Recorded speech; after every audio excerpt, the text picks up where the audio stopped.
What's going on, guys? Welcome back to another video. So even today, as of 2022, or the 2023 I should say, the end of 2022 into 2023, I still get asked questions on the R5 versus the R6.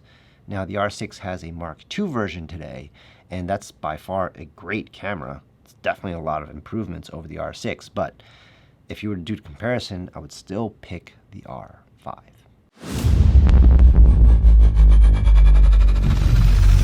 I know it's not a new camera, not the most exciting thing in the world, but it's a camera that I've been using right here, the R5. It's a camera that I've been using for almost 2 years now, a year and a half, 2 years. And I didn't get it at launch, but I did kind of look at the reviews and such, and people were raving about this camera. I even did a review about this camera, how amazing it is, how all the features that it has. But yes, the overheating issue was there. It was problematic and it sucked. But Canon listened to their users. They put out a firmware update at 1.6 a few months ago, and that has completely changed the game for this camera. It's completely changed the game. Like, you can use this camera to shoot amazing video, not long form, but amazing video content for most, I would say 90% of the people that are purchasing or looking into a camera like this can use this camera as a hybrid machine. Like 4K 120, 4K 60, 4K HQ, 8K even, which I've dabbled around. I don't have the need to shoot 8K, but if you needed to, that's pretty amazing. 45 megapixels, 12 frames a second in photos, up to 20 frames electronic, which I'll be honest, I don't use electronic too much because of the flickering issues with LED and fluorescent lights, but 12 frames per second, there's nothing to complain about there. Remember, in DSLR, you had to sacrifice megapixels for speed. You don't need to do that with this camera. It offers so much for photographers, for videographers, content creators.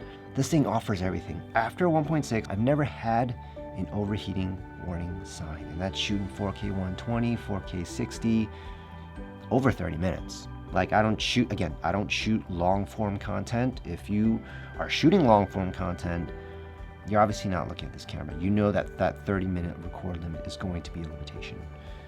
But for everyone else, which I think is 80-90% of the people, I love the fact that Canon put everything into this camera 2 years ago. They packed it with features up the wall. Like, there's no doubt about Canon not putting something in this camera.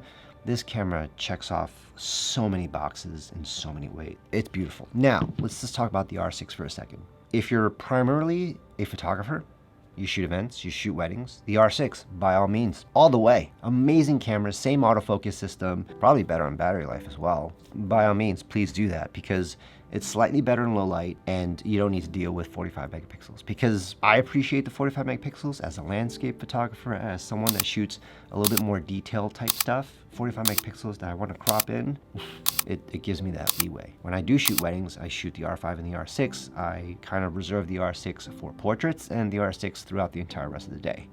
So for portraits, I want to get a little bit more detail, and sometimes I just need to kind of crop. The R6 Mark II, great camera, but there's really no need to upgrade from that. If you have an R6 right now and you're shooting events, I don't really necessarily see an update or an upgrade for the R6 Mark II.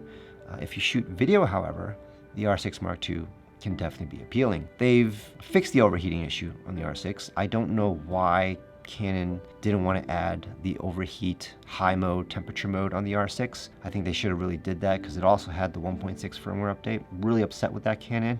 And I think you upset a lot of R6 users, because it's the same camera. Like, I mean, I'm shooting with the R6, but it's the same camera. It does overheat in video. I've shot real estate with it, and yeah, it sucks to sit down and be like, yo, I gotta wait for a 5-minute cooldown. I gotta wait for a 10-minute cooldown. It happens because I shoot real estate in 4K 60, so that temperature rises pretty quickly. But for a majority of the time, the R5, just incredible, capable camera.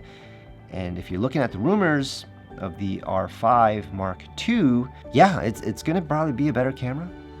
It's probably got higher frame rates in video, a bump in resolution as far as megapixels, but I can't fault this camera for anything. Like, if I just don't have a need to upgrade. Canon put so much into this camera because they had to.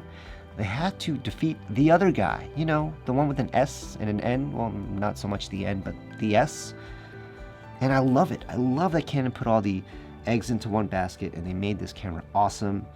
But what's even better is that Canon kind of appreciated the users and the feedback, and they put that firmware into this camera, and it's just made it that much more of a powerhouse. It's a beautiful, beautiful piece of machinery. I don't know if I need to upgrade from this like for a long time. So with that said, 2023, if you're looking for a camera, if you're thinking about jumping into mirrorless and you're considering shooting both photo and video, this is the camera I think you should look at. The R6, again, if you're an event photographer only, that's all you do. I shoot weddings, I shoot events, no need to blow up any images. I don't do large prints. The R6 is the best camera that you can kind of get. But if you are a hybrid shooter and you shoot content, you shoot photos, you shoot all these things, the R5 is the camera to pick up, even in 2023. Don't wait for the R5 Mark II. There's no need. I really don't see a need for it. I mean, unless it shoots 4K 240, like that'd be interesting. But I don't see that happening ever. But that's all I have for you guys. See you guys in the next video.